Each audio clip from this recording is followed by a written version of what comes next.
নতুন একটা ভিডিওতে এই ভিডিওতে সালমান খানের নেক্সট যে সিনেমা সেটা নিয়ে আলোচনা হবে এবং সালমান খান এবং আমির খানের যে সিনেমা আন্দাজ আমরা সেটা আজকে রিলিজ করছে। অনেকে হয়তো জানে না তো এটা কত টিকিট সোল্ড আউট হয়েছে এবং কত টাকা উঠেছে বক্স অফিস থেকে, অ্যাডভান্স কত বুকিং হয়েছে, তো সব তোমাদের কাছে তোমার সাথে আলোচনা করবো। তার আগে যারা চ্যানেল নতুন আছে অবশ্যই চ্যানেলটা সাবস্ক্রাইব করে। তো প্রথমেই যেটা বলি যে আজকে রিলিজ করছে, কিন্তু আজকে কেন রিলিজ করছে দেখো, আজকে গ্রাউন্ড জিরো সিনেমাটা রিলিজ করছে, এর সঙ্গে কিন্তু কেসরি চ্যাপ্টার 2 সিনেমাটা চলছে এবং জাট সিনেমা চলছে।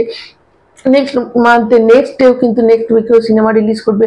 তো মানুষের কাছে অপশন অনেক রয়েছে, রেড 2 রিলিজ করছে। তো এর মাঝে কেন এমন একটা সিনেমা দিল যেটা মানে একটা, এই সিনেমাগুলো একটা কাল্ট সিনেমা, তো এই সিনেমাটা দিল অনেকে কিন্তু জানে না। তো তোমাদের বলে দিই যে 5000 টিকিট সোল্ড আউট হয়ে গেছে, 243 শো পাওয়া গেছে এবং 38 লাখ মতো কিন্তু অ্যাডভান্স বুকিং তারা উঠিয়ে নিয়েছে।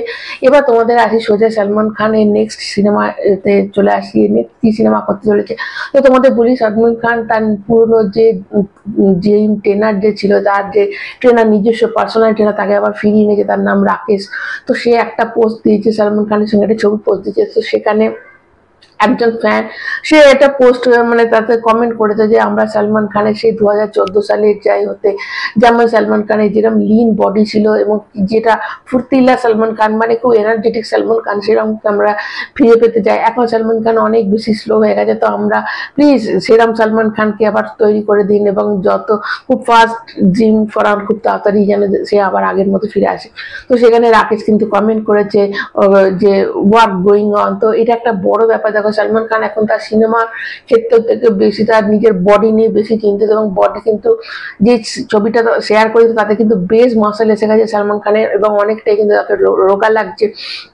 তো সালমান খানের কাছে এখন মাল্টিপল স্ক্রিপ্ট পড়ে রয়েছে, কিন্তু সালমান খান যেটা এখন তার কাছে মেন মোটো হয়ে গেছে সেটা হচ্ছে তার ফিজিকটাকে ঠিক করা। এবং সালমান খান এখন অনেক স্লো হয়ে গেছে। স্লো ইন দ্য মিনস আমি যেটা বলতে চাইছি যে এটা নয় যে সালমান খানের ডায়লগ থ্রোয়িং বা সিনেমাতে অনেক স্লো লাগছে, সেটা নয়।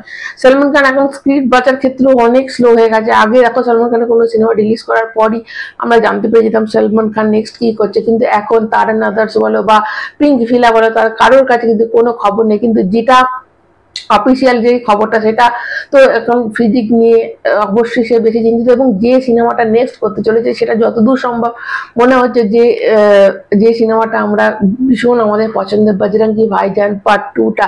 দেখো এমনিতে স্ক্রিপ্ট কিন্তু রেডি হয়ে গেছে, এস রাজামৌলির ফাদার তিনি কিন্তু স্ক্রিপ্ট রেডি করে দিয়েছেন, তার স্ক্রিপ্ট একদম রেডি এবং সালমান খানের সঙ্গে তাদের কথাও হয়ে গেছে। দেখো সালমান খানের দেখো এই গল্পটা এমনই একটা গল্প যেটা কিন্তু যদি মুন্নি মানে মানে দেখো প্রত্যেকটা সিনেমায় কেজিএফ ধরো, কেজিএফ এ লাস্টে গরুরাকে যখন মারলো তখন গোটা কেজিএফ তার দখলে চলে এলো এবং এই যে পরে আবার একটা শত্রু আছে। তো আমরা জানতে পারি যে ফার্স্ট হয়ে যাওয়ার পর সেকেন্ডে কি হতে চলেছে, গোটা কেজিএফটা ইয়াসে হয়ে গেছিল।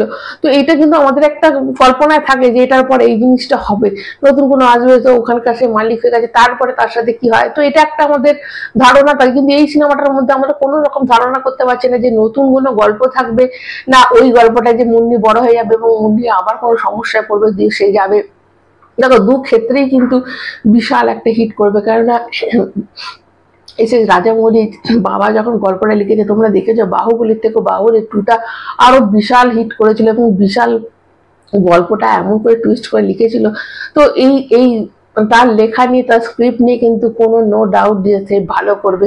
তো এরকম হতে পারে নতুন করে যেটা হবে সেটা অনেক সাংঘাতিক কিছু হতে চলেছে, কারণ সালমান খান এত নিজের ফিজিক নিয়ে চিন্তা করছে এবং তার যে বডিতে যে মাসেল এসে গেছে, তো সেটা নিয়ে বোঝা যাচ্ছে যে দারুণ একটা সিনেমা হতে চলেছে। এবার দেখা যাক যে গল্পটা কোন দিকে আসে। তো এরকমই মানে যতদূর মানে মনে হচ্ছে এবং শোনাও যাচ্ছে যে বজরঙ্গি ভাইজান পার্ট 2 কিন্তু তার নেক্সট সিনেমা হতে চলেছে এবং একটা দুর্দান্ত স্ক্রিপ্ট হবে, যেটাতে হয় মুনির গল্পটা থাকবে, নয়তো অন্য কোনো নতুন কোনো একটা মারাত্মক কোনো মিশন থাকবে। তো এটা তো বোঝাই যাচ্ছে। তো আপাতত এটুকুই।